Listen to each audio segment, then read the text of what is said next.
Take your seats.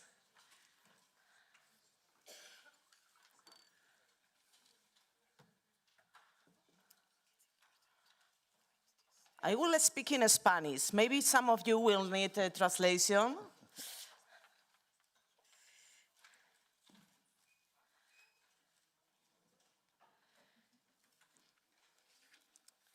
Querida Presidenta President Metsola, dear friends, it's an honor to welcome you to commemorate the 25th anniversary of the proclamation of the Charter of Fundamental Rights.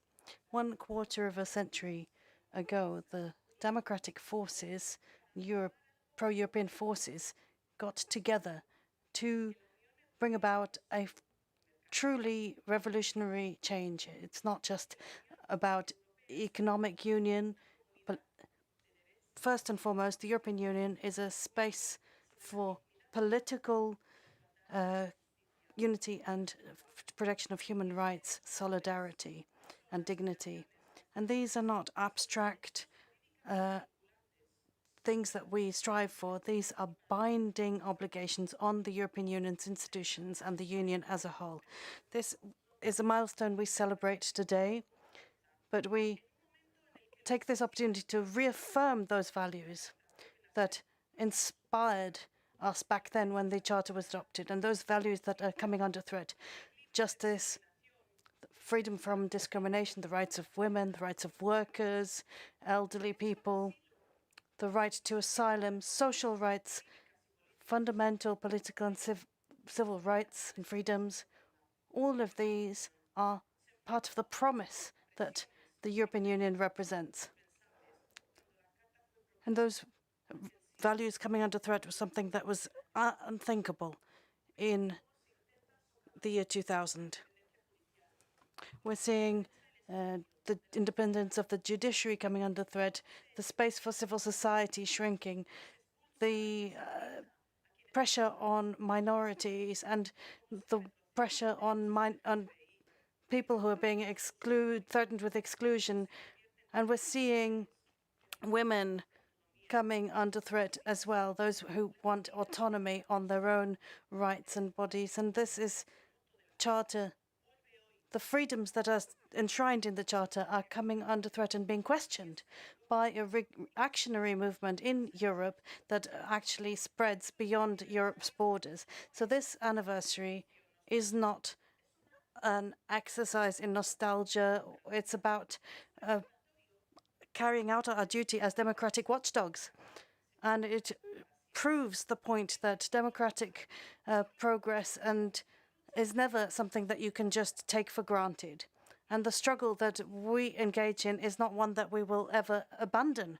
We will never abandon this movement. And I wish to thank Catarina Mendes, I wish to thank Alessandro Zan for their leadership, their role in leading this, and for their commitment to the implementation of the Charter, and reminding each and every one of us that we have a duty under the Lisbon Treaty and that we must comply with our obligations without any delay. We cannot fall short of those standards that we've set for ourselves. We shouldn't stay where we are, stay put either. We have a duty to go further.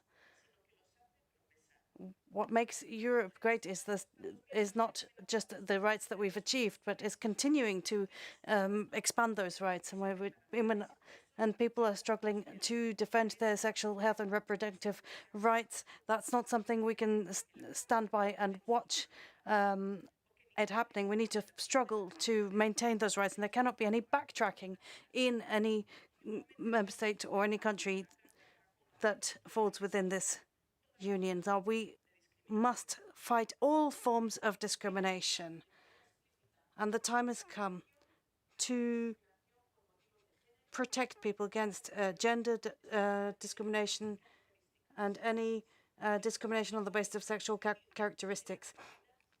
The European Union cannot allow for LGBTI people to become bargaining chips for people who are intolerant. So we must modernize the Charter to bring it in line with the challenges we face too.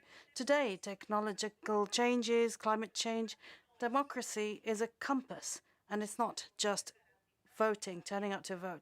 Democracy is something that we live day in, day out, and that allows people to live in freedom.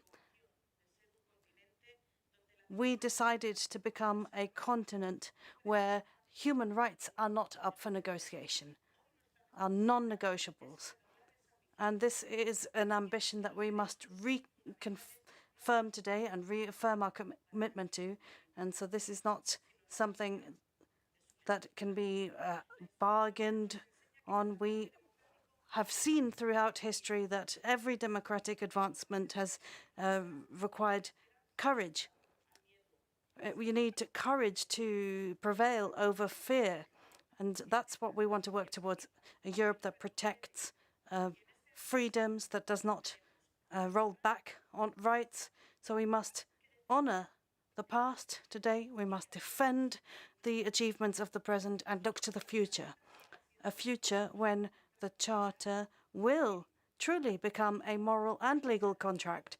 A future when every child, every woman, every worker, every refugee, every person that identifies LGBTI, every individual will be sure that their rights will not depend on where they reside, which government is in power, or the current political winds.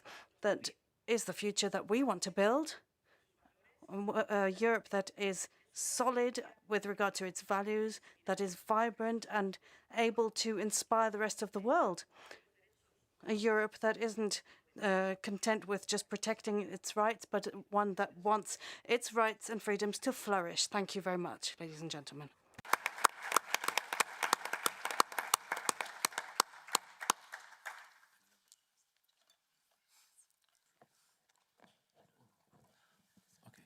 President Roberta Metsola, you have the floor. Thank you very much for being here. Thank you very much, dear Irace, dear Ana Catarina, dear Alessandro, dear colleagues and friends. Thank you for inviting me. It's truly good to be with you here today because you made today happen.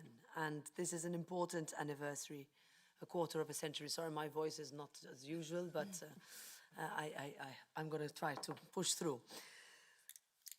And I'll start with a quote. Conscious of its spiritual and moral heritage, the Union is founded on the indivisible, universal values of human dignity, freedom, equality, and solidarity. It is based on the principles of democracy and the rule of law. It places the individual at the heart of its activities. That is how the preamble to our charter opens. And at a point in time, Alessandro was saying this on our way in, when too many no longer hold these values as self-evident, I think it is important that we come here today to underline how much we collectively need to double down on reinforcing these pillars of the European way of life. These are the rights that Europe stands for, that guide our decision-making, within which we can find the answers, no matter how difficult, to the questions that people ask of us. These are rights that do not have a sunset clause. They are not outdated. It is true that the world has changed in the last 25 years, but it is precisely because of that change that we need to remain anchored in the values that define us as Europeans. It is that old cliché that if you don't stand for something, you'll fall for anything. And Europe stands proudly for these rights. And their defense cannot become a pick-and-choose exercise. Neither can we allow them to descend into the everyday partisanship that risks toxifying the debate. These are our cornerstones, and we need to appreciate them as such. Because when we say, and we say this a lot, we say it in election times, we say it at events like this, we say it at important moments that we recognize and we commemorate, we say we stand for Europe. But when we do say that we stand up for Europe, this is what we mean. And that means that we need to do a better job at explaining these values to a new generation, a more skeptical generation perhaps, who maybe take the freedoms that this charter represents for granted. And that is on us, not on them. We were a few weeks ago discussing rule of law. And I was very active in the campaign for my country to join the European Union. We never used the word rule of law in the campaign. Only later did we realize what rule of law meant if you were not a law student or a lawyer in court, that the European Union and this charter precisely represents the protection that each and every citizen in every member state is given. And ignoring them is a luxury that Europe, especially at this time, simply cannot afford. In these days, with new tech and new avenues for assault on our way, it is good to remind everyone that it was us, all of us, 25 years ago, who outlined that everyone has the right to freedom of expression. We did that 25 years ago. This right, and I quote, shall include freedom to hold opinions and to receive and impart information and ideas without interference by public authority and regardless of frontiers. This is at the basis of what we do every single day, especially in this House of European Democracy. And today, precisely today, it is perhaps more important than ever to repeat that truth, because freedom of expression is what defines Europe. And we should say this unapologetically. And we underline that in Europe, we have the freedom to start a family, to open a business, to vote, to stand for elections, to be governed by the principles of good administration, to be innocent until proven guilty, to have decent working conditions, to live free from servitude, to seek asylum, to ensure equality between men and women. And these are what make Europe the best place in the world to live, to work, to open a business, to prosper, and to start a family. But we can never stop working to make it better. That's why we must see the Charter, and it's great that you have this event today, and you have two panels that will go into detail, not as an end point, but as a shared baseline, a starting point from which we can all work together. And this Charter is more than just a framework that is consigned to books or in court cases. It is a promise to Europeans of the society that we must continue to build together. And it is an urgent call to action for us as their elected legislators to do more. But to continue to be true to the Charter and also deliver for people, we need to make our democracy stronger. We need to become more effective. We need to become more efficient, upholding these fundamental rights, while at the same time offering people the safety and security that they demand in today's uncertain, dangerous, and fast-paced world. This means it's not enough to carry on as business as usual. We cannot leave it to the extremes in our society to manipulate the narrative and peddle impossibly simple answers to the complex questions facing society today. So we need to do that, and it's only us who can do that together. And I give you one example as the right of asylum. The protection that Europe affords is part of our proud history. We do it now because we know what happened when we did not. Because we know how much it matters to the most vulnerable people on the planet. That's part of the moral heritage that we all talk about in this continent, and we're proud of it. We also need to be clear in that no one is saying that this is unfettered universal right. That's a narrative that is abused by the extremes in our societies, and one I think we would do very well to counter. And that's why our discussion today is more important than ever, because as we know, fundamental does not automatically translate into permanent. These rights do not happen by accident. They take hard work. We need to be grateful of all those generations who worked for these rights, who came before us. They take dedication, they take time, and they take persistence. So together, we must continue to protect, to fight for, and strengthen these rights every day. And that's how we build a better Europe. That is our challenge. It's also our duty collectively as legislators. And I can assure you that this European Parliament will always stand up for a better Europe. Thank you, and have a good afternoon.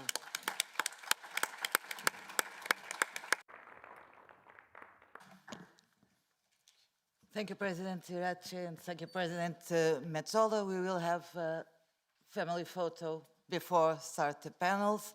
So if you don't mind, our Secretary General of Socialist Party of Portugal, José Luís Carneiro, Madame Beres, Mr. Raucio, and McCart can join us to take the picture here, and then we will start our panels. Thank you.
Okay.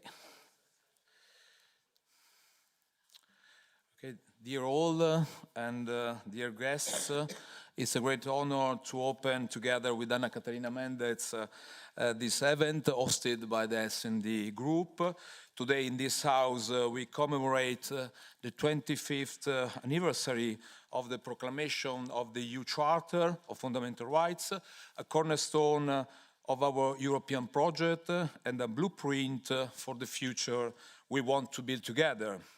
And we have just heard two powerful keynote speeches from the president of S&D Group, Irache Garcia Perez, and from President of the European Parliament, Roberta Metsola. Their words have reminded us that the Charter is not only a legal test, but a political commitment to dignity, equality, democracy, the rule of law, and solidarity in our Union. Allow me to thank all our distinguished speakers, and a special thanks goes to Ana Catarina Mendes, who has co-organized this S&D event with me. This is not a simple celebration of the past, but it's a moment to reflect on where Europe stands today. Above all, after the attacks, from the other countries, from the President Trump, and how we can make the Charter a living instrument, stronger, more effective, and truly capable of protecting every person in our Union. Our first discussion will look precisely at this evolution. The Charter, 25 years later, how it's has shaped our legal order, how it's used in practice, and where the gaps still are. With this, I'm delighted to hand over to Ana Catarina Mendes, who will chair our first panel and guide us through this important reflection. And Ana Catarina, the floor is yours. Thank you. I will speak in Portuguese, if you don't mind. Sorry. No, sorry, what? Muito obrigada. Thank you very much indeed. And thank you to each and every one of you for being here today. And thanks for allowing us to co-organize this event, this celebratory event, if I can call it that, because I'd like to welcome you all now to the celebration of the 25th anniversary of the Fundamental Charter on Human Rights of the European Union. Now, we've seen huge changes in the world in this quarter century, which is, we're talking here about a text that is not a legal text, it's a very human text and political text, a text that underscores the rights of everyone to live in a space of equality and liberty in the European Union. 25 years seems like a short time and a long time at once. We've seen the time rush past us, but also we've seen it in slow motion with transformations and changes in the area of technology, political spectrums, and other areas. And now we are all called upon to think about the fragile areas that are affecting us. We live in a world that is very different to the one that existed and at the time when the Charter was being drafted. A world where we have new threats, new fears, which are rearing their heads in a very familiar way. Many believed that some risks and threats had been left behind for good, and that the fundamental rights achieved were something that would never be challenged again. But history and current events show us that this is not the case. I myself experienced dictatorship in Portugal. This was one of the last to disappear on the continent. We saw persecution, censorship, a lack of freedoms that really affected my own generation and those before me. We felt deeply that we had learned the lessons from history and that we would never again commit the errors that were committed by the past and question democracy or the values underpinning it. Well, we understand that this was an illusion, and realizing that is an act of clear thinking and lucidity.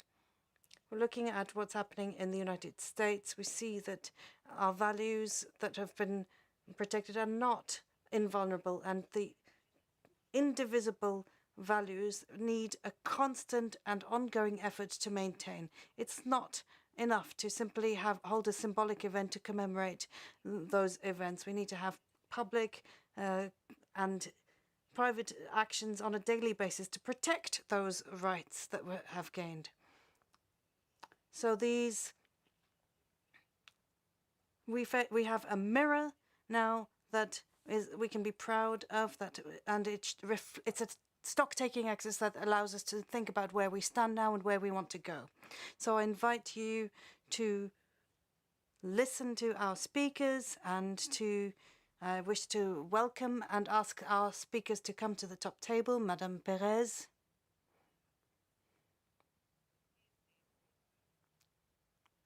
Ms. Christy McCurd.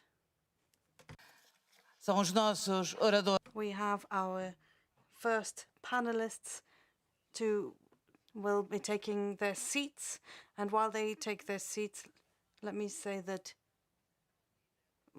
Francisco is now a member of the European Parliament, but at the time at the national level in politics is part and parcel of this team, a former colleague, former MEP. We have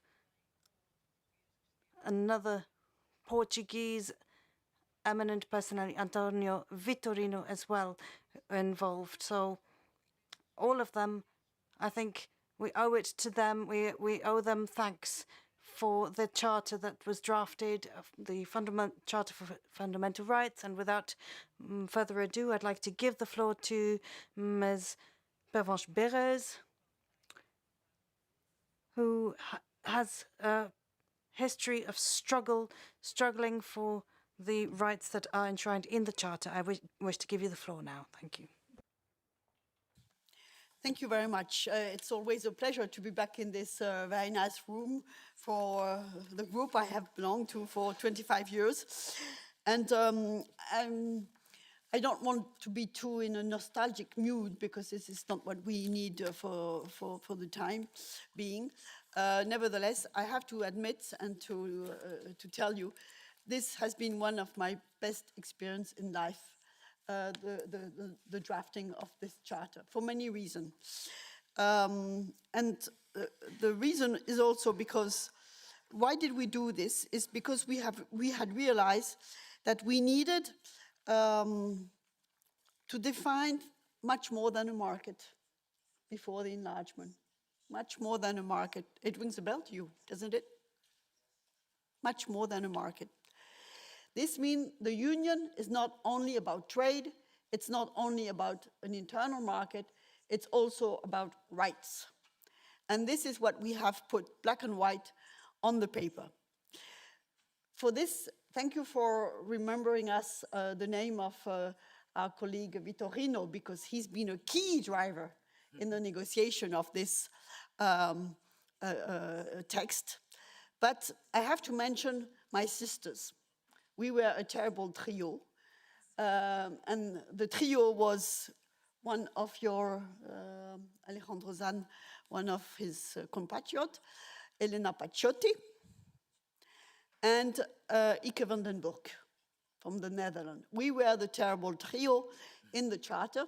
I can see someone nodding with the head, so I must be right in the memory of many people doing this. Why? Because we were the three figures of the same S&D identity. The one that means, and this is one of the first battles we had to go through during the convention, because the Brits, they wanted to copy-paste what had been written in the Convention of the Human Rights of the European Council. So this means we wouldn't have all the last part on social rights. We would only have the freedoms and blah, blah, blah. And for this, I had organized a seminar of the Socialist and Democratic group. And we had invited the president of ATD Carmonde, an NGO I believe some of you know. And the president of this organization had told us, what is dignity if you don't have teeth? So this is why you needed to have the social right inside, because if you want to be consistent with the dignity, then you need to have this one. And in this trio, I would say Ike van den Burg was more on, I would touch a bit on any topic, and Ike was very much on social and economic rights, and Elena Pacciotti was a legal expert in all the details and in the global picture. So that was really a fantastic adventure. The other thing I wanted to tell you about the drafting of this text is how much we were able to belong to different families. The women lobbies, our national lobbies, our socialist lobbies, the parliament lobbies. You had to belong to different communities and to combine all of them. But if I look of many of the articles, we were able to be successful in the drafting of them because we were relying on the support, or maybe you can call it lobbying, of the civil society and the trade unions. And I believe you know why I'm referring to the strengths of the civil society and how it can be helpful when you have to defend rights. It might ring a bell to some situation you now encounter. But this is about the Charter itself. I just want maybe to mention two elements on the content of it. I've already said that we were able to bridge public liberties, civil liberties, and social rights. But the 2 points I would like to mention, the first one is, of course, it was in 1999, and I don't know why, but at that time, the idea that you need to have a gender balance in the convention was not obvious. So we were a very small minority, and we were able to have a bridge among all the women. We were 9 in the whole convention, this one I can remember, and we had imposed an article on non-discrimination, not only for women, for any kind of discrimination. And I think the wording of this non-discrimination is really a good basis for the current situation. And the other point I would like to raise, of course, with you is, I can imagine that if we had to draft today the convention, the charter, maybe we wouldn't write it exactly like this. Because at that time, the question of the digital world was not there. So we had strong discussion about the freedom of expression, and I think what is in the charter is very useful, but maybe we would have gone a bit deeper in the discussion if we had to write it today. But nevertheless, don't reopen it. It's not the right time to reopen it. Just use it, and use it. Now, let me maybe say a word about how useful is it today? As you know, the Charter finally has been integrated in the treaty thanks to different moves, and finally it was integrated with the Lisbon Treaty in Article 6. So somehow the basis for the legal rights, for the fundamental rights, there are in these 2 articles. Article 6 is with the Charter. Article 7 refers to Article 2 on the value of the treaty, and this is the basis for the sanction. So in the end, what I can see is that for the big public, I would say the good article is Article 6 and the Charter. For the judge, it could be more the Article 7, but we need both. And as maybe some of you know, I had been member of a expert group, Franco-German expert group, to find out what should be changed in the institution because of the enlargement. And we had a strong debate because I thought that because the Brits were gone, we could enlarge the scope of application of the Charter.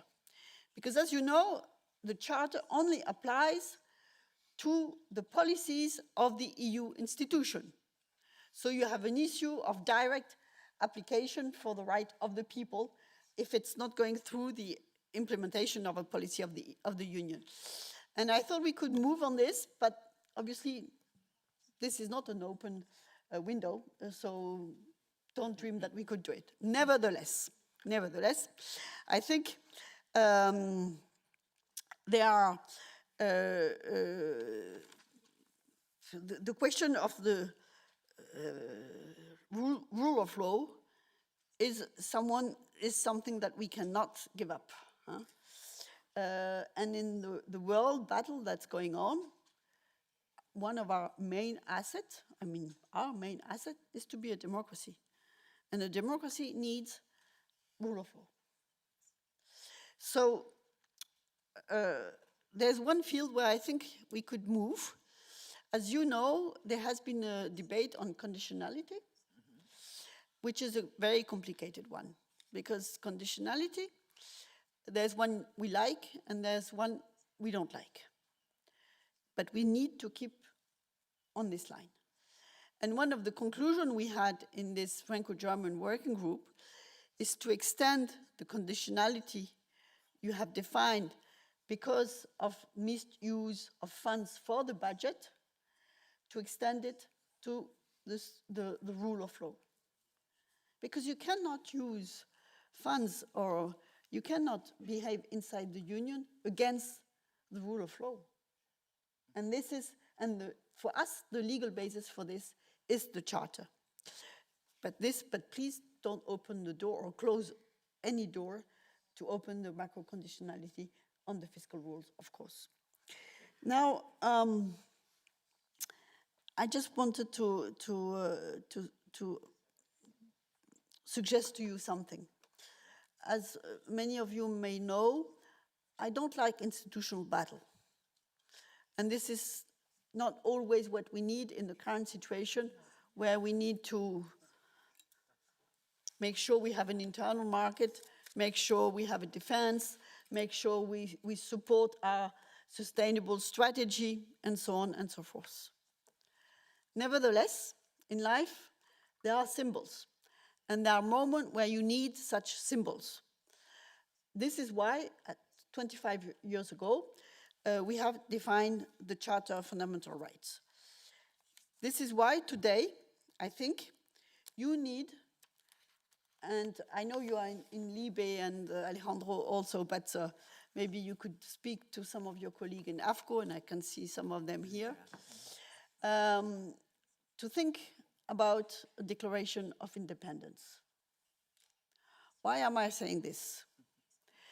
Because if you read the Declaration of Independence by a country that's called the United States of America, it all started because of a tariff war with the Brits. And all the arguments, you can reverse them for you today to work on the Declaration of Independence. So this is for you today my first gift. My second gift will be for you and for Alejandro, the stamp that was published in France when the Charter of Fundamental Rights was adopted. Please, Alexa. Thank you very much. I will give it to you later. I know you're welcome to receive. No, I will give. Thank you very much, but I just have a question in Portuguese that I will make. Muito obrigada pela sua... Thank you very much for your passion and for really drawing everyone's attention to the current context around this charter and the work that still needs to be done. And so I'd like to recall one thing that was actually part of the mandate. It was more than regulation, and it was more about compilation than creation. Did you think it was just about a compilation exercise, or was there something innovative about this? And do we have a binding legal instrument now for the member states? Is that innovative? No, as I said, because of the discussion on the scope of application of the rules, it's not a constraint for member state. Only when you have to read Article 51. I will read it. I have here. No, okay, it's a bit too small for me. But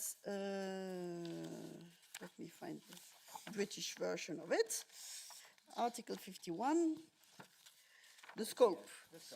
The provision of this charter are addressed to the institution and bodies of the Union with due regard for the principle of subsidiarity, and to the member state only when they are implementing union law. They shall therefore respect the rights, observe the principle, and promote the application, therefore in accordance with their respective powers. So this is the way to enter the application of the charter. But through this, and judges have been able to use it in a very wide scope. I believe some other speaker will go in this direction, but it's not of direct application. This is for sure. Nevertheless, this is the atmosphere, the cloud that is on top of us for all the policies of the Union. So it's quite a strong umbrella, and we can use it as a strong umbrella. And this is how we have to use it. Now, when it comes to the innovation, it's of course an innovative package, because this was, it's the first time that we had, for any member state, a same text with the two legs, the civil liberty and the social and economic rights. And I can tell you, I can tell you a story about all the articles, but I'm not going to do it. But for example, I can already remember at that time during the convention, the right of strike was a huge battle. But in the end, we have it. Huh? And so on and so forth. So, and I said maybe today, if we would draft it, we would draft it a bit differently, including to 25 years. 25 later. But no, we avoided to have a copy paste of what had been written in the European Council. I think it's and this is why this text is so important, because and walking here, I was thinking, you know, then I belonged to another convention, which was the convention to draft the constitution, which was not so successful. And I remember in the beginning of the convention, Giscard d'Estaing was dreaming of a constitution that would look like a constitution. And I thought, in fact, he might have been a bit jealous of what he had done with the charter, because the charter is a text. I mean, you have it in this format, I have it in this format, but it's a clear, readable, understandable text for any citizen. So what better weapons do we have? This is our strength, much more than a market.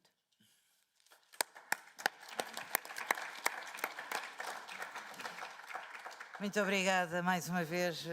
Thank you very much indeed, once more, for your enthusiasm, for your statements.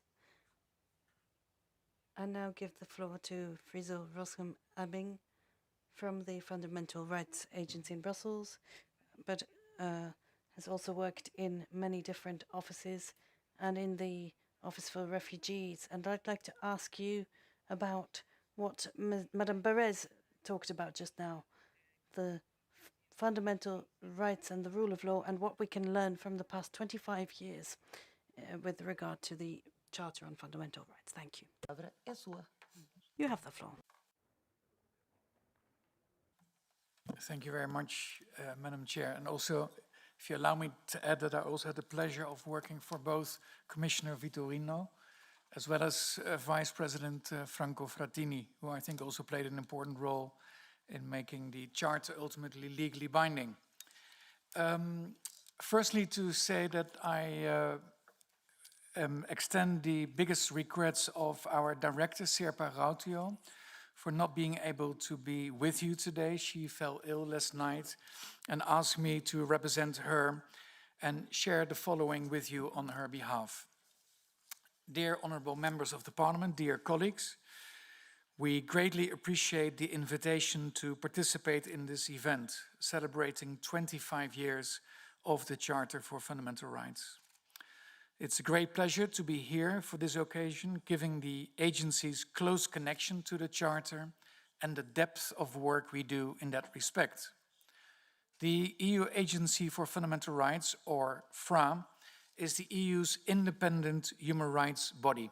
We provide evidence-based advice and expertise on fundamental rights to EU institutions and member states as they implement EU law. I would like to begin by highlighting the key role played by you, members of the European Parliament, in ensuring that the Charter remains a key compass for EU policy and law. Reports such as the one on the implementation of the Charter, which the honourable member, Mr. Zan, is working on, are extremely important. They allow the Parliament to take what we call the Charter temperature, and to see where we stand with the application of the Charter across the EU, but also by the EU institutions themselves. They can highlight where we fail to deliver to citizens on the promise of the rights enshrined in this Charter, with all the necessary caveats that the Charter only applies in certain situations, namely those regulated by EU law. But let's not forget that this stretches into many areas of life, from employment, consumer protection, environmental protection, good administration, immigration law, free movement, data protection, asylum law, to important aspects of criminal law or the online space. Importantly, this also includes many areas relevant for social rights, which indeed so far the Charter for is not yet sufficiently used. Now, the EU, as a union of values, as also the President has just said, has a key responsibility to protect and promote fundamental rights. This is what the Charter signals to citizens. And today's anniversary is a reminder of that. In this context, it will be key that EU funding for fundamental rights is maintained in the next multi-annual financial framework, such as through the EU Agora program, which supports civil society working on fundamental rights promotion. However, it is equally important that we also keep the fundamental rights conditionality across the EU budget intact to incentivize reforms in member states which advance fundamental rights and the rule of law. Another important measure is that we scrutinize all new EU legislation against the Charter, giving its horizontal effect across EU policies. This will ensure that the EU complies with its own rulebook. In this regard, if you allow me, I would like to draw your attention to a new report which our agency published only yesterday, entitled Better Legislation, Human Rights Impact Assessment in Lawmaking. This report finds shortcomings not only at national level, but also at EU level. Impact assessments of proposed legislation rarely address, namely, the full spectrum of human rights. They tend to focus narrowly on areas such as equality, gender, or data protection. As a result, laws may fall short of fundamental rights standards, exposing on the one hand government to legal risks, and on the other hand imposing wider societal costs. It is particularly concerning that human rights impact assessments are sometimes entirely absent in the context of important legislative proposals, as example from EU migration law show. Fundamental rights impact assessment requires specialized fundamental rights expertise, including on the Charter and the UN Convention on the Rights of Persons with Disabilities, which is not always sufficiently available across all directorates of the Commission. Especially in these times of simplification, it is key that fundamental rights impact assessments are conducted systematically and thoroughly. In the report, we invite the European Parliament, the Council and the Commission to consult the agency when assessing fundamental rights impacts or when considering the compatibility of certain provisions with fundamental rights standards, and to use its data, research and expertise in that regard. I also want in this context to point to the just published study commissioned by the European Parliament, entitled The Implementation of the Charter of Fundamental Rights in the EU Institutional Framework, as it stresses the added value of an independent fundamental rights expertise in such procedures. The study proposes concretely that the European Parliament could choose on its own motion to provide the FRA on a systematic basis with the opportunity to express its opinion as to the fundamental rights implications of legislative files by including the request of an opinion from the agency as a standard part of its examination of the proposals it is presented with. Exchange is key. Our report proposes that the Council could organize an exchange of experiences on fundamental rights impact assessment, procedures of legal scrutiny, and the evaluation of laws amongst all member states. It also addresses the Parliament by proposing that the European Parliament could organize similar exchanges with national parliaments to allow for mutual exchanges and to foster for a culture of parliamentary human rights impact assessments. These exchanges could be supported by our agency. I'm coming to the end, Madam Chair. Of course, in the end, it is not us in Vienna or the European Parliament in Brussels that can ensure that the Charter become a lived reality for everyone. It is legal practitioners who are the driving force in that regard. And this is the reason why we created the annual Charter Exchange. For this year's edition, which concluded yesterday, we had over 700 registration, connecting legal practitioners, lawyers, judges, others, who implement, or as my neighbor said, use it, use it, use it, defend or teach fundamental rights across Europe, being a cornerstone of the Charter's success. This is also what tomorrow's anniversary conference is about. 25 years of rights, reflecting on the impact of the Charter. This event, co-organized by our agency, the European Commission, and the Danish presidency of the European Union, starts tomorrow at 9 o'clock in Brussels. The European Commission will present the finding of its midterm review of the started strategy. Javier Zarzalejos, chair of your Libe committee, will discuss the future of the Charter together with the European Ombudsman and ministers. We hope to see some of you there. Thank you. Muito obrigada, Sr. Thank you very much, Director. I now give the floor to Mrs. Kirsty McCourt, a legal expert and advocate in human rights protection, part of the Human Rights and Democracy Network, working for Human Rights Watch and other organizations.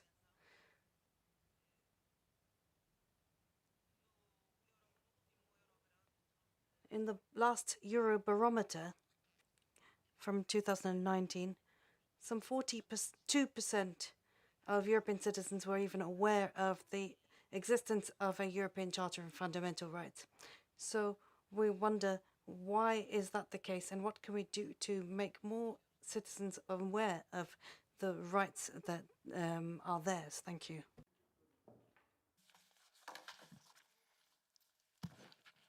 Thank you very much, and it's a pleasure to be here and address you all today, and thank you very much for the invitation on the 25th anniversary of the Charter of Fundamental Rights. I'm working for the Civil Liberties Union for Europe, and we're also part of the Human Rights and Democracy Network, and Liberties is a network of human rights watchdog organizations across the Union. Collectively, we've been involved in several cases and projects to ensure access to the Charter rights. But we're also very conscious of its untapped potential. I'm very humbled to be here alongside those who were involved in the drafting of the document. And as we commemorate its 25 years and 16 years since it became legally binding, it is the newest kind of globally of all of the human rights treaties. And that makes it interesting to reflect, as it reflects current human rights challenges, although, as you also said, if we were drafting it today, there would be even more elements to take into consideration. But it sets out what I think we can say is a modern catalogue of 50 rights and principles. It builds on, and in many cases mirrors, articles from the European Convention of Human Rights, but as we heard, incorporates a wider range of rights, including economic and social rights, environmental protection, academic and artistic freedom, and a set of rights that is very important in this House, specifically linked to the rights of EU citizens, such as the right to stand in EU elections. It therefore touches on a lot of current issues that are very relevant for people's day-to-day lives. But I think it's also important to kind of look at a long trajectory that the Charter builds not only on the European Convention of Human Rights, but also a very deep and long tradition of codifying the protection of rights. At the forefront of most of our memories is the development of the human rights architecture in the wake of 2 world wars. But we can trace more ancient examples from the writings of many philosophers, to the development of specific charters. For example, the Charter of Manden, proclaimed in the 13th century in current-day Mali. This charter incorporates the inviolability of the human being, the right to education and food security, the abolition of slavery, and freedom of expression and trade. Later, in the 1700s, Father Schwamonian, who happens to be my 7 times great-grandfather, founded the first newspaper in the Armenian language, which shaped future publications, and while providing day-to-day information on shipping and trading, it was also intended to shape public debate and discuss things such as rights and the developments of constitutions. It is this longevity and sense of rights that link to Václav Havel's famous quote, "Hope is definitely not the same thing as optimism. It is not the conviction that something will turn out well, but the certainty that something makes sense." And it's with that spirit of hope and the grounded sense of the history of our fundamental rights that I turn back to our relatively young charter and how it's been brought to life and how its power can be further unlocked. So it's only really in the last 10 years that the Charter has been more effectively applied, and you can trace a trajectory through some of the cases from, in many ways, a missed opportunity in 2012 in the case of the retirement age of Hungarian judges that was argued and decided on age discrimination without considering the implications for the independence of the judiciary. If we move then to 2020, we had the first rights-based infringement proceedings in the Hungarian NGO case that then found a clear violation of the right to freedom of association, which was then a very important and precedent-setting case. To now, probably early in 2026, a forthcoming judgment that will hopefully build on the Advocate General's opinion that set out that the court should establish a self-standing infringement of Article 2 in cases where the member state has breached a charter right because it has negated the value of that right. So I think we can see in that trajectory over a period of roughly a decade how far we have come, and that we do now have a very important and interesting body of case law. But there are still some missed opportunities, and the Charter is still not systematically applied in all relevant cases, and cases are not always brought in a timely fashion, linked then in many ways to the findings of the rule of law reports. And I think when you look at the development of legislation, we would also very much echo the proposal and the report that just came out by FRA on fundamental rights impact assessments. So from a civil society perspective, there are major obstacles, and some of those are linked to the standing rules to bring a case before the Luxembourg Court, and in many ways the kind of legal gymnastics that are required to find a way into the Charter because it only applies when member states are implementing EU law. In the courses that we and others carry out, we talk about the Charter being thought of like a remora fish that has a symbiotic relationship with a much larger shark, which is then representing EU law. And so the Charter needs to attach itself to EU law to be effective. So while some of the challenges might be difficult to address, the standing rules, for example, we see important and practical ways to improve access to the Charter and thus the trust in the protection of rights. One would be to allow for the submission of amicus curiae briefs in fundamental rights cases, a practice that is allowed before most regional courts and allows for friends of the court to submit an amicus brief providing expert information to the court. While this wouldn't open up the standing rules, it would allow organizations who are actively working with those impacted by rights violations to formally engage in cases and provide relevant legal analysis. A second area that we see is related to the implementation of judgments, as unfortunately, not all cases, particularly those involving fundamental rights, are being implemented in a timely manner, or sometimes at all. There is, however, no clear process to provide information to the European Commission and others on the status of implementation. And so we would like to propose something similar to the Rule 9 procedure at the European Court of Human Rights, where organizations can submit communications about the implementation of judgments, and then hearings can be organized on specific cases to brief the Committee of Ministers, which is the case in Strasbourg, on implementation. Currently, it is difficult to get access to information about CJEU implementation, and we believe that such a system of briefings and hearings would bridge that gap and hopefully improve implementation, without which trust in the EU's ability to uphold rights is diminished.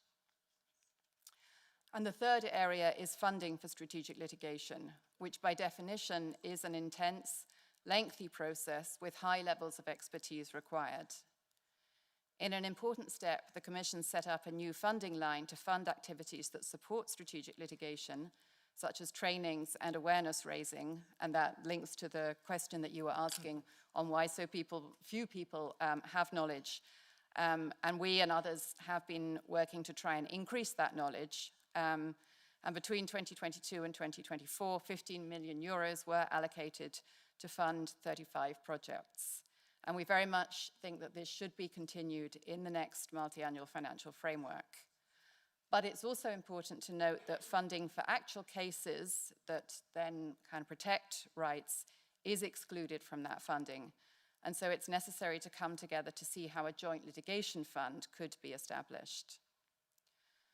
So we see these as three concrete areas for action that, alongside the continued and timely use of strategic litigation, could improve access to the court and the protection of rights. And we look forward to working with everyone, playing each our individual parts, at a time when the human rights movement, as I think we heard in the opening speeches, is under greater threat than at any time over the last decades. Thank you very much. Thank you very much, Christy. And before to pass to the other panel, Madame Berhez wants to take the floor for 2 minutes, so to the final remarks, so the floor is yours. No, just listening to, first it was a pleasure to be on this panel. Second, we didn't recall that the charter was signed twice, on the 7th of December in Nice, among the European in the European Council with the President of the European Parliament and the Commission, and then it was signed a second time in Strasbourg on the 12th. So we're just in between, so it's a good time to have a happy birthday for the Charter, and it deserves it. Second, I think after drafting the Charter, I had published my Happy New Year wish. Was this? It's the Charter. It's just one A4 or A1 paper, and I think it's a good time for MEPs to spread, to speak about this Charter, to explain to people what the Union is about. The Union is about rights. It's about democracy, and this is what. This is our link. This is what holds us together. So I think it's a good tool for you, and you have the opportunity to meet many pupils and blah, blah, blah. My third remark is there's a paradox, because in fact the Charter is really drafted and written with clear rights. We have already mentioned this, as it was to be applied directly for citizens. So this is a source of tension, because if you read it, any people have the right for dignity. It's really something that can speak to your heart, to your brain, and to the people. But there's this trick, and hopefully we have good lawyers to allow us to go through the trick, and this is what we have to keep on going. Thank you. Thank you very much, Madame Berret. Thank you very much to all of you, our speakers, and thank you for the work that you made during these 25 This is a years. good legacy, yeah. And it's a good legacy, but especially we need to have future, and that's why Europe is dignity, and I give the floor to my colleague Zan for the other panel. Thank you, everybody.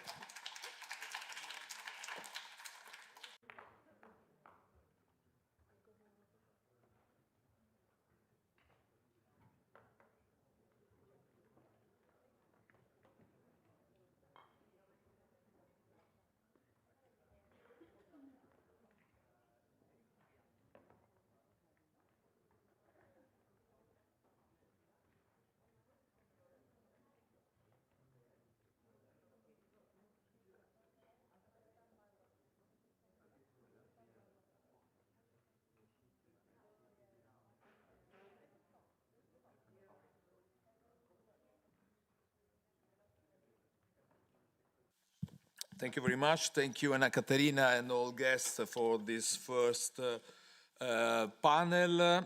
I would like just make some remarks. Yet the promise of the Charter has not been fully realized. Too often, European citizens cannot enjoy the same rights across Europe. Citizens still face discrimination, inequality, or violation, and the liberal forces continue to exploit fear and division to attack the very principles on which this union stands. As rapporteur of the Parliament's report on the implementation of the Charter, I want to stress one point very clearly. The Charter is the constitutional foundation of our Union, and we must make its application concrete and universal. All EU institutions and member states have the duty to protect and promote it, and they must do so. This is the only way to build a true union of fundamental rights when every person everywhere in Europe enjoys the same protection and dignity. Unfortunately, we are witnessing attacks never seen before, not only from within, but also from outside of our union, against who we are and what we represent. The latest US national security strategy clearly attacks the EU and its founding values, but it also reveals something important. They fear what Europe represents, a democratic, social and right-based alternative to those who seek to rule by force.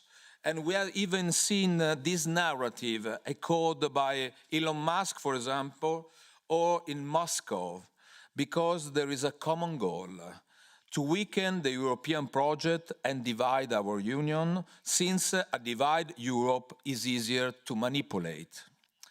And that is precisely why today, more than ever, we must defend and carry forward the European Union as a political necessity. We must look back to our roots, to the Charter, as a foundation and compass. And the Charter of Fundamental Rights was born from the conviction that Europe must never be just a market, but a community of values. And 25 years later, that conviction remains our best answer to every attempt to divide or weaken us.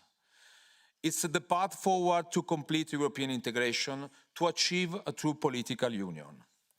And let us therefore use this anniversary not only to celebrate, but to reaffirm our commitment to bring the Charter fully to life in every policy, in every corner of our union, for every person. Because safeguarding the Charter means safeguarding the soul of Europe itself. And for that reason, we are here, engagement, every one of us, not only to defend the Charter, but to promote the Charter, because it has to become a kind of constitution of Europe. And for that reason, I very would like to thank the next speakers, Elly Schlein, Secretary of the Partito Democratico, who is joining us online, and José Luis Carneiro, Secretary General of the Partito Socialista. And I would like to give the floor to Elly Schlein, and thank you for being here. Elly Schlein, the floor is yours. Thank you very much. Thank you very much. Thank you, Alessandro. I want to start by thanking the S&D Group for organizing this important event, and in particular you, Alessandro Zan and Ana Catarina Mendes, for your leadership and dedication in bringing together such a vital reflection on the future of the Charter and our common European and democratic values. I think that this celebration of 25 years with the European Charter of Fundamental Rights is a decisive political moment, not to look back or be nostalgic, but to renew our commitment to a Europe of rights, equality, democracy, and also justice for all. In the late 90s, European leaders had the courage to imagine a new institutional framework based on rights and solidarity. And the visionary spirit is what we must rediscover today. I heard Pervenche Beres before, we were colleagues. It's so good to see you back there, Pervenche. And she gave us a great glimpse into the process of the convention that drafted the Charter. But my question is, where is the spirit of our founding mothers and fathers today? Today, our common values are under unprecedented attack, even from some of our historical allies. And I think that this is the time where we need to rediscover that spirit. Some of the rights and the freedoms protected by the Charter are challenged today. And we grew up in a time where it was enough to show that a new law in some member state was conflicting with the Charter of Fundamental Rights or our constitutions, and that was enough to explain why that particular law couldn't go through and was wrong. Now we live in a different time where we have to defend the Charter itself, and we have to defend the basic fundamental rights themselves. Think about the right to ask asylum.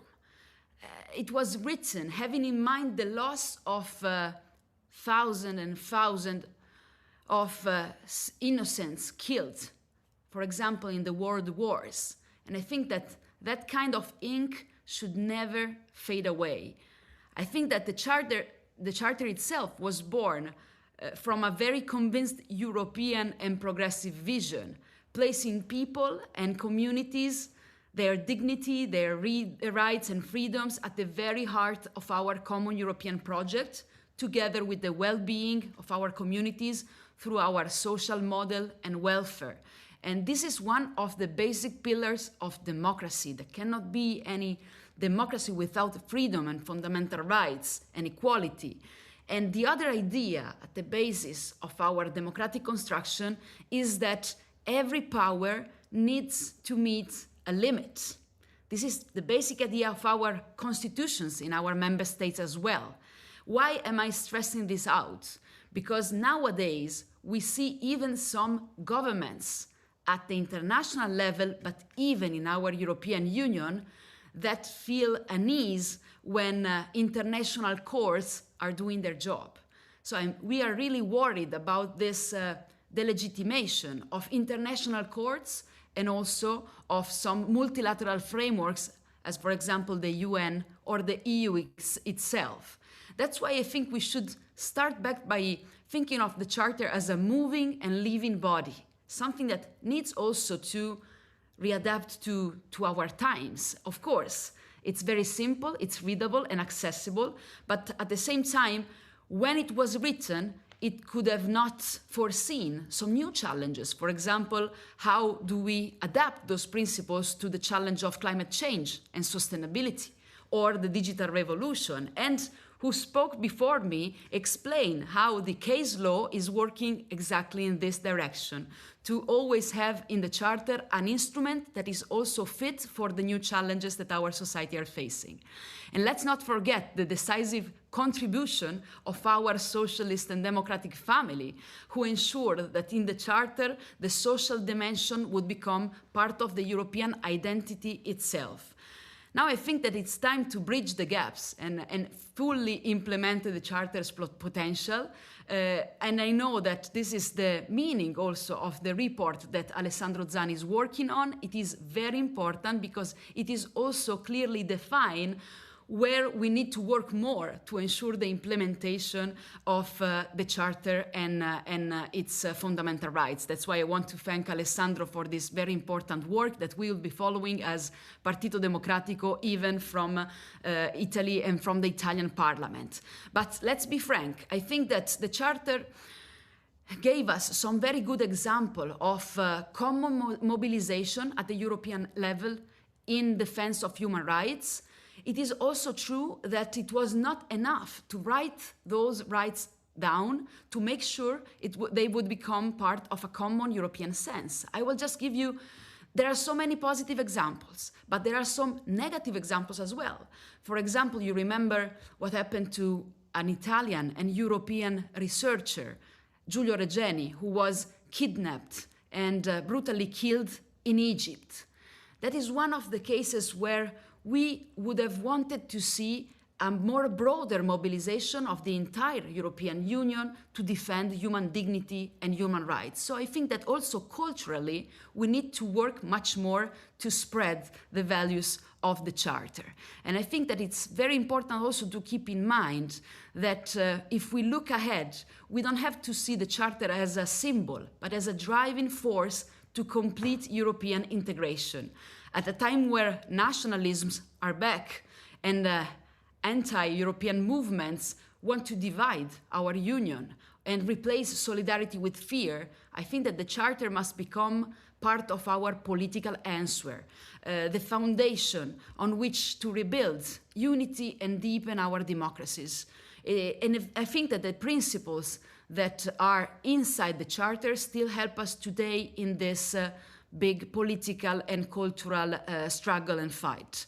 I think we cannot let our union be weakened or divided. And let me just conclude by thinking about our current challenges today, our present challenges.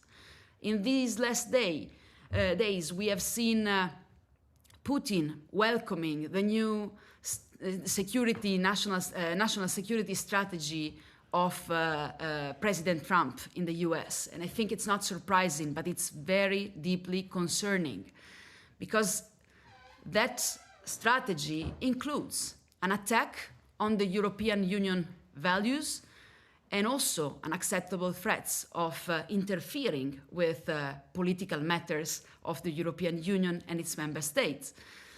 At the same time, we have seen Elon Musk, that Alessandro just mentioned, asking for the EU to be abolished, and also on his platform, in a way, mixing the European flag with the Nazi flag. Whereas we all know that the European flag is the symbol of the biggest experiment of democracy of recent history. And it was born after the disaster of nationalism, 2 world wars, and also the idea of, bringing together different people from different member states and belonging to a same union. So I think we should defend with pride the European Union in front of these attacks. But at the same time, we have to be conscious that if we want today to react to these new threats, we need to make a step forward. We need to have the courage to deepen our integration. I think that this means that the Europe should be more united and federal, or our future is at risk. It means having the courage to overcome unanimity on some important matters, even exploring the enhanced cooperation with the willing. I think it means to go on with common European investments like we did with the Next Generation EU in order to build our strategic autonomy of the European Union. And when I'm saying this, I'm thinking about a European industrial plan, a European social plan, something that will help our businesses, workers, and people to go through the necessary technological and ecological conversion and make it convenient for them. But I'm also thinking about the need for a common European defense and a real common European external policy. I think that this is the challenges we're facing today, and there is no better way to implement those values and those rights within the Charter than to go forward in this direction. Otherwise, I see a risk to be marginalized by big powers that today are challenging us and want to divide us. It's a clear strategy to divide us, to divide our member state in order to find us weaker and more vulnerable. And we have to answer back, like in the best moment of European history, more united and stronger together. This is what I think is important as a lesson to be learned 25 years after the approval of the Charter of Fundamental Rights.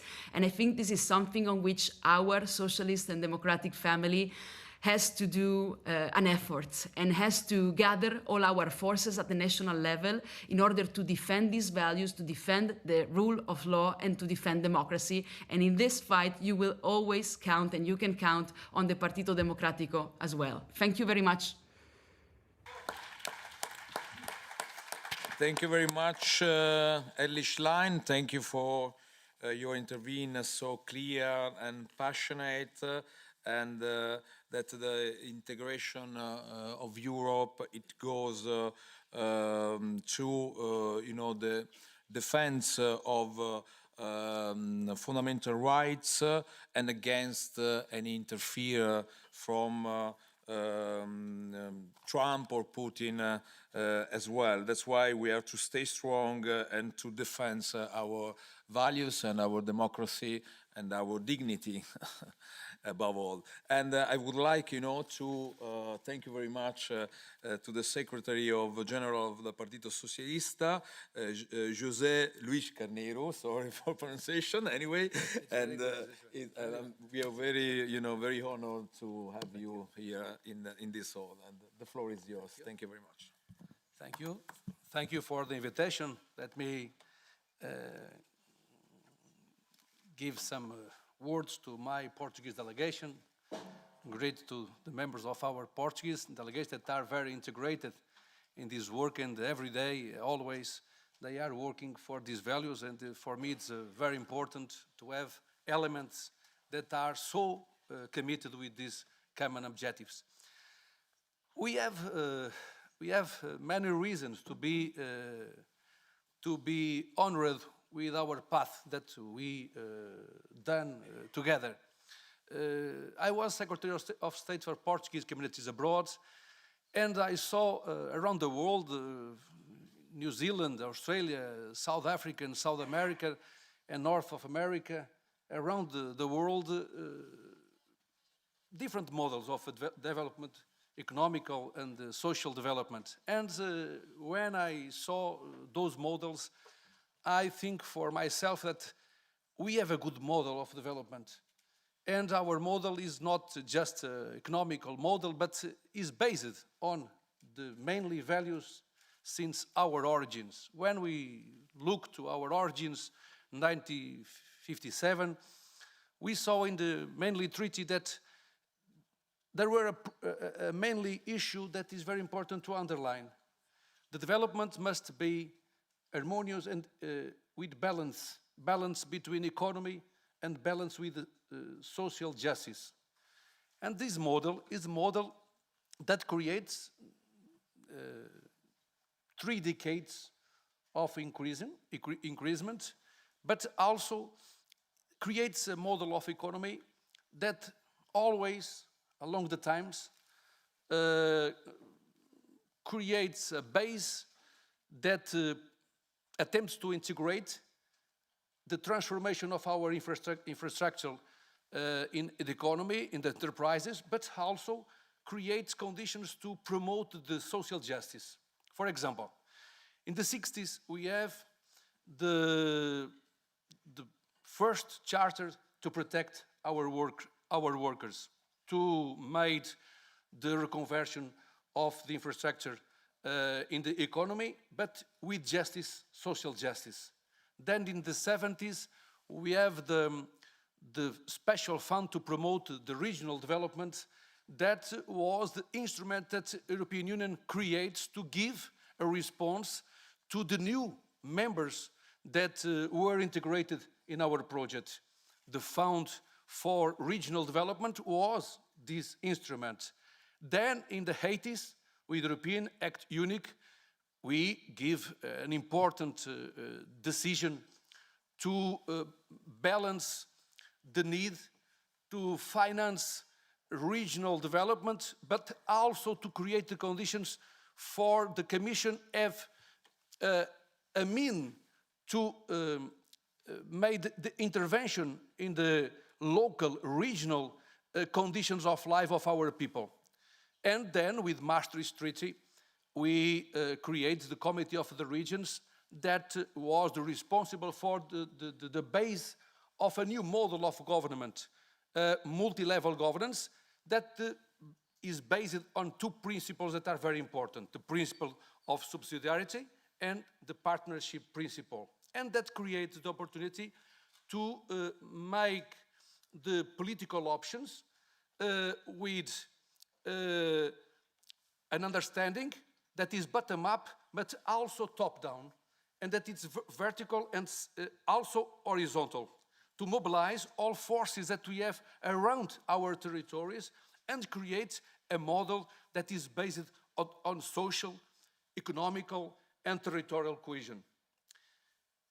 This model is in debate nowadays, and we must defend this important model, because this is a model that gives a good response to the needs of the people.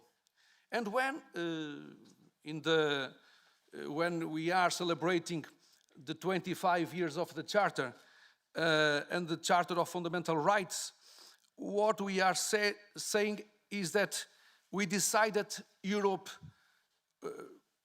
does not be just a project of economy, but Europe must be a project of social justice and a project that creates around our borders and the interior, but namely in the promoting of the development of other regions in third world, to promote the social justice, the freedoms, the well-being, and the peace. And we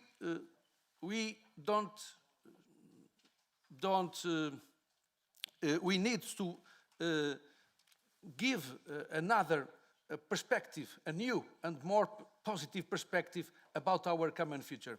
And we must say that around the world, people admire our model. Our model is a good model of development. We are living naturally in a time when the foundations of these common values are facing one of the greatest challenges in face of the social polarization, of the individual atomization.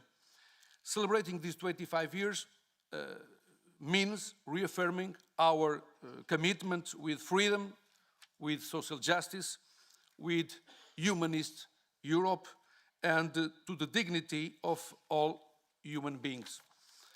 Across Europe, there are a dangerous rhetoric that is spreading around. And they are trying that our citizens must make a simple choice between security and rights. And as we know, the two sides of the same coin. There are the two sides of the same coin. And as we know, justice, security are the two fundamental pillars to promote the freedoms and the rights and guarantees in the state of law. So we can't go for that way.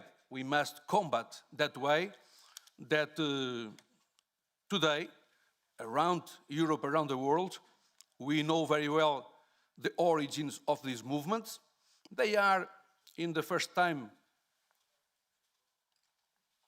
they are in a primary perspective localized in some territories, but nowadays they are connected. They have the same methods, they have means to promote the distrust in our democratic institutions. And for combat this message that wants to promote the distrust in our institutions, we need to reinforce our framework in cooperation. And we need to reinforce our dialogue, our confidence, because with our dialogue we must and we be able to cooperate in terms that allow us to combat this message that are message that creates a division in the interior or in our societies, but in the interior of the European Union.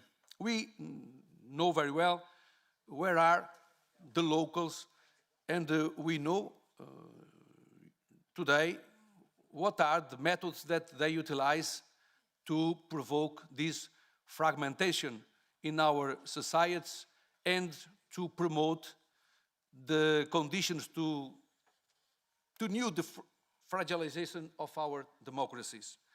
So our democracies need that we are more efficient in the response of the common needs of our people. I was mayor.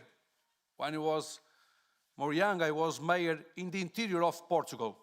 And I know very well the importance of a good and certain priorities to give response to cohesion, social, economical, territorial cohesion, but to give response to the mainly needs that our people have.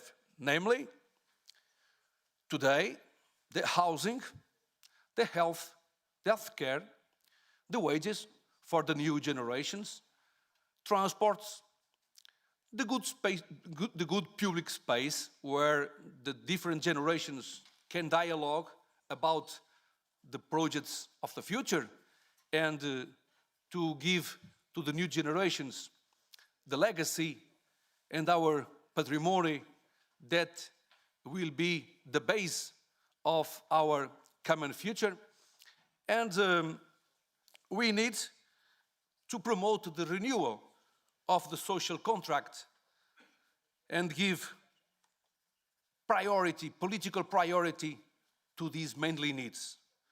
I know that you are working on this agenda, the agenda of housing, the agenda of healthcare and human resources to give response to the need of human resources. I know that Marta Temido, for example, is working with this agenda, and with this priority of our agenda, we know that we are working and we are observing, namely Carla Tavares is working in the execution of the European funds to promote housing affordable for the new generations.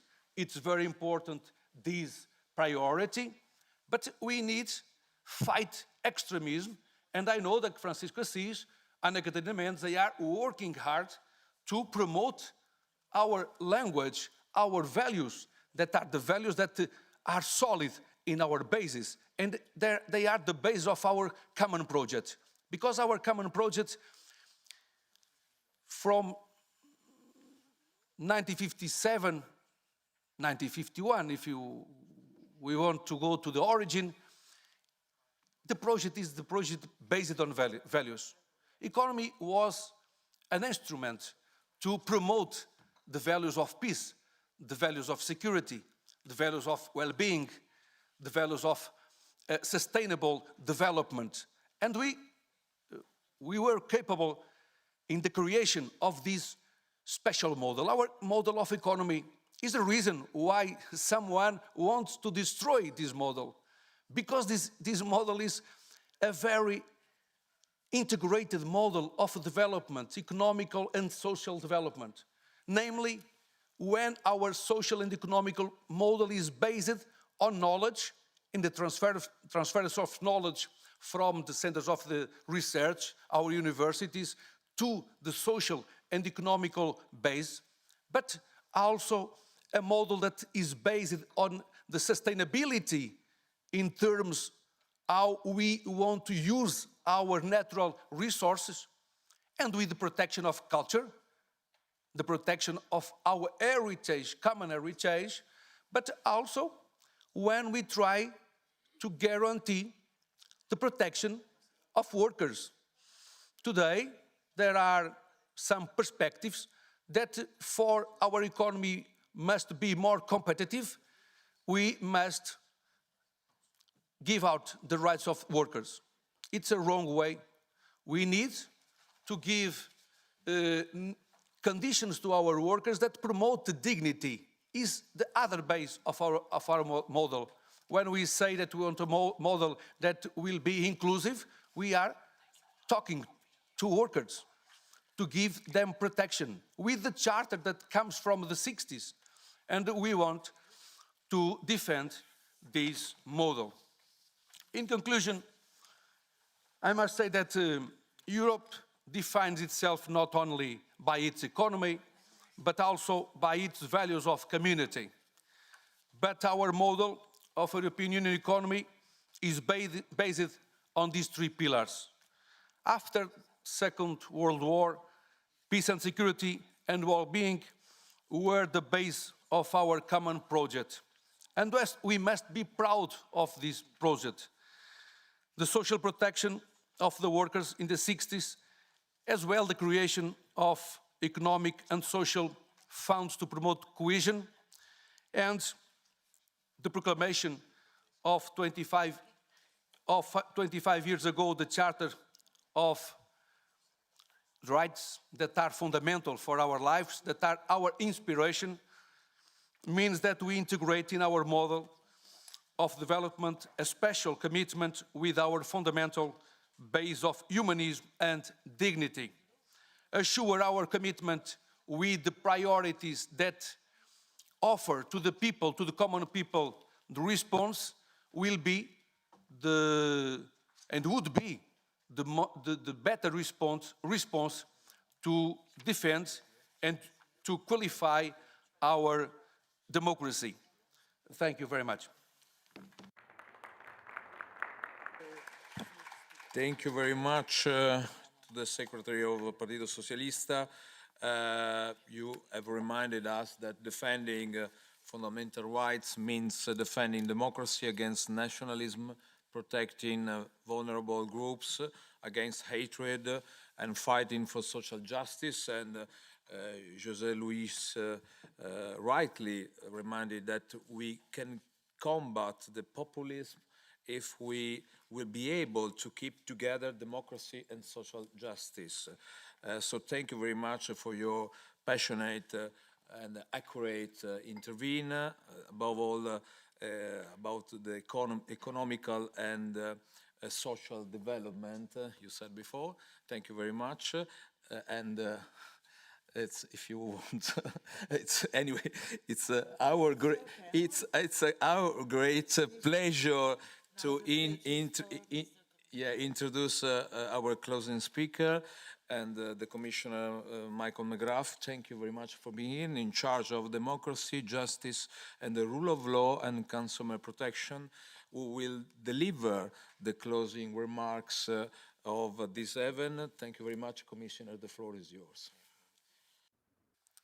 Well, thank you very much, Alessandro, and good evening, everyone. It's a great privilege to be here with you all this evening to mark this occasion, and I want to acknowledge the S&D Group for organising this event to mark the 25th anniversary of the proclamation of the EU Charter of Fundamental Rights. I think it is a very positive thing that you have made the effort to organise this event at a time when fundamental rights are increasingly being called into question. So, dear Ana Catarina, dear Alessandro, I know your President Arache was here earlier on, and of course President Metsola as well.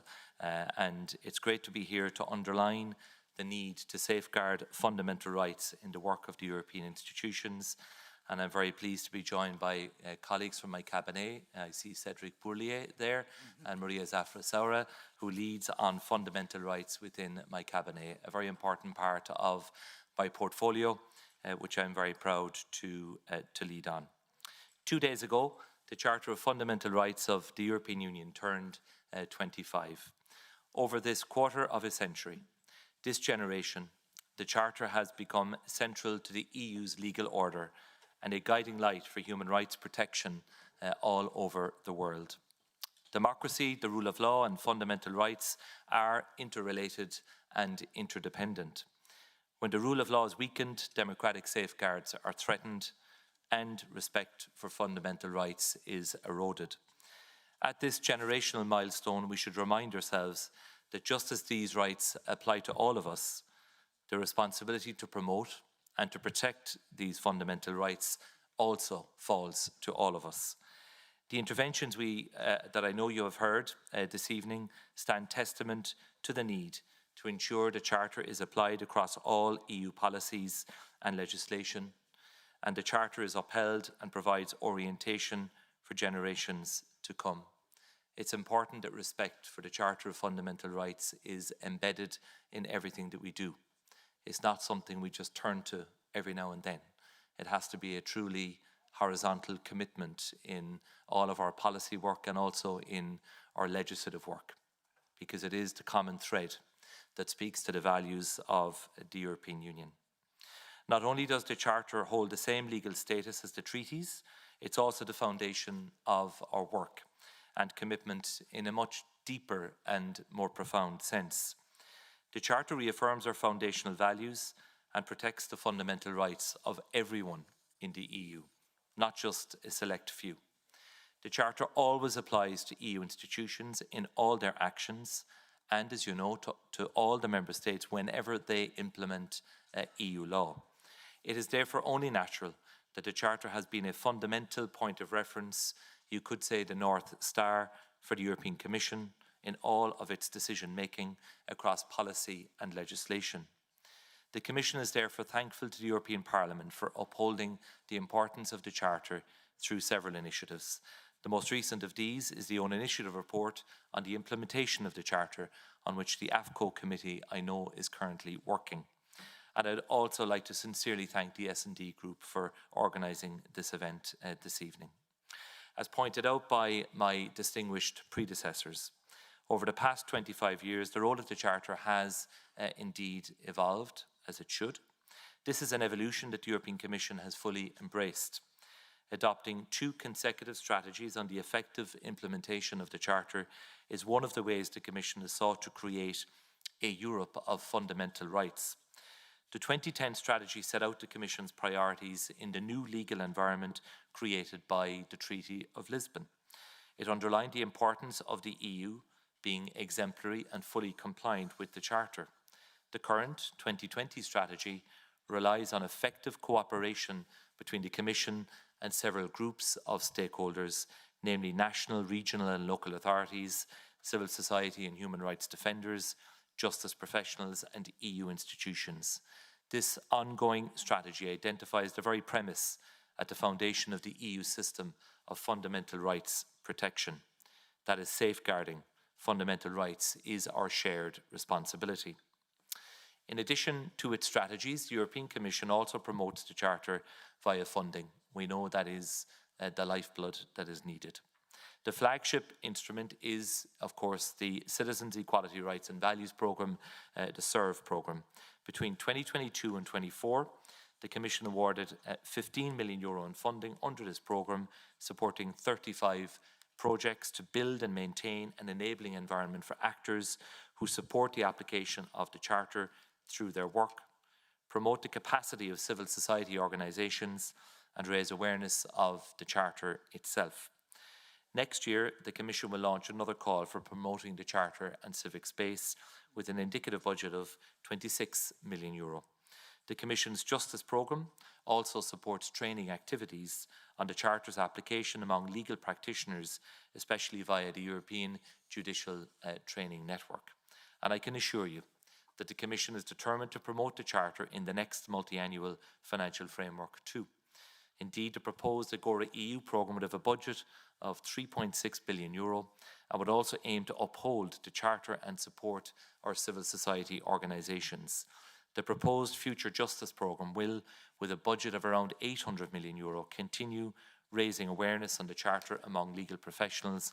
This is twice the budget than in the current MFF.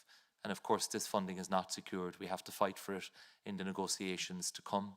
I will do so wearing my hat as an EU Commissioner, and I know that I can count on very strong support from the MEPs who are present here this evening as well. From past strategies to future funding, I'd now like to survey the Commission's annual report on the application of the Charter in the EU, which we adopted on the 5th of December just gone. This year's Charter report takes stock of the implementation of the 2020 strategy over the last 5 years. The 2025 Charter report shows that most of the policy commitments in the 2020 Charter strategy have been fulfilled. Our commitment to promote and protect a supportive and safe environment for civil society has also been reinforced through the adoption of the first ever EU strategy for civil society last month as part of the democracy package. This strategy establishes a framework for better engaging, protecting, but also supporting civil society organisations at both EU and national levels by presenting measures to support an enabling environment for CSOs, but also for human rights defenders. This strategy for civil society is just the most recent example of how the Charter strategy has pushed us to step up our actions and efforts and also created engagement. The consultations carried out for the Charter report also confirm that stakeholders across the EU are taking meaningful action in line with the Charter strategy. This year's Charter report also emphasises the crucial role of national, regional and local administrations of the Member States in making the fundamental rights of the Charter a reality for everyone. Nonetheless, the same consultations pointed to significant gaps and underlined that efforts to further strengthen the application of the Charter are needed. And I think we all recognise this as the lived reality for many EU citizens who feel that their fundamental rights are not being fully respected.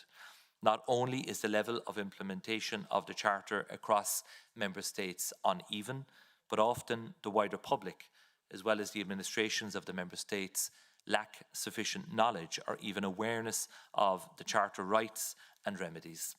And although judges and other justice practitioners apply the Charter in court and have a unique role in ensuring the applicability of fundamental rights, the availability of judicial training on the Charter remains low. And this is an issue that needs to be addressed. Therefore, it is vital to provide greater information and training on the Charter to civil servants, to civil society actors, but also to justice professionals across the EU. And the European Parliament can further enhance involvement of national parliaments in strengthening the application of the Charter by organising interparliamentary coordination meetings on this topic. In the context of the EU legislative cycle, we encourage the Parliament to use all available tools to ensure the effective application of the Charter. And I think you're in a unique position to do so because you have representation throughout the European Union. You're connected to civil society, to grassroots organisations, and you're directly elected by the citizens. So you have that democratic voice, and you can give expression to where the Charter is falling down and is not being properly implemented. So to conclude, as this evening's discussions have shown, the future will raise several fundamental questions. So let's look ahead. Here are some questions that I would invite you all to reflect on as this important event draws to a close. First, how do we ensure that the Charter and our strategies effectively respond and adapt to modern challenges like climate change, digitalisation, AI, disinformation, information manipulation, and the polarisation that we see of our societies? Second, after the EU's accession to the European Convention on Human Rights, what measures must we take to guarantee that the Charter and the Convention are applied jointly? And third, how can we ensure compliance with the Charter in all EU policy areas and in all Member State actions implementing EU law? So in short, how can we ensure that the Charter is a living instrument, one which we can constantly and consistently rely on in a rapidly changing and what we now recognise to be a very volatile world? And since the protection of fundamental rights is not only our duty, but also our common responsibility, I would like to join all of you in this essential conversation. And I think we have a job of work to do together to continue to build awareness of the Charter of Fundamental Rights. There is no doubt, but the 25th anniversary of the Charter is a timely opportunity to do so. We have to make sure it is a living, breathing document that doesn't just gather dust. We have to make sure that it is reflected in everything that we do every single day. And we have work to do in that regard because we know there are gaps. We hear it every day from our citizens. And I pledge to work with you as the Commissioner with responsibility for fundamental rights to join with the Members of Parliament who I know are passionate and who are committed to ensuring that the Charter, which has served us well, and more importantly served the citizens well over the last 25 years, will continue to be the touchstone and the foundation of everything that we stand for within the European Union. So thank you for this evening's event, and thank you for giving me the great honour of providing those concluding remarks. Thank you all very much. Thank you very much, Commissioner. Thank you for accurate intervention, and thank you for your time, and especially in this anniversary of the 25th of the Charter of Fundamental Rights, to defend the democracy and the respect of rule of law in Europe.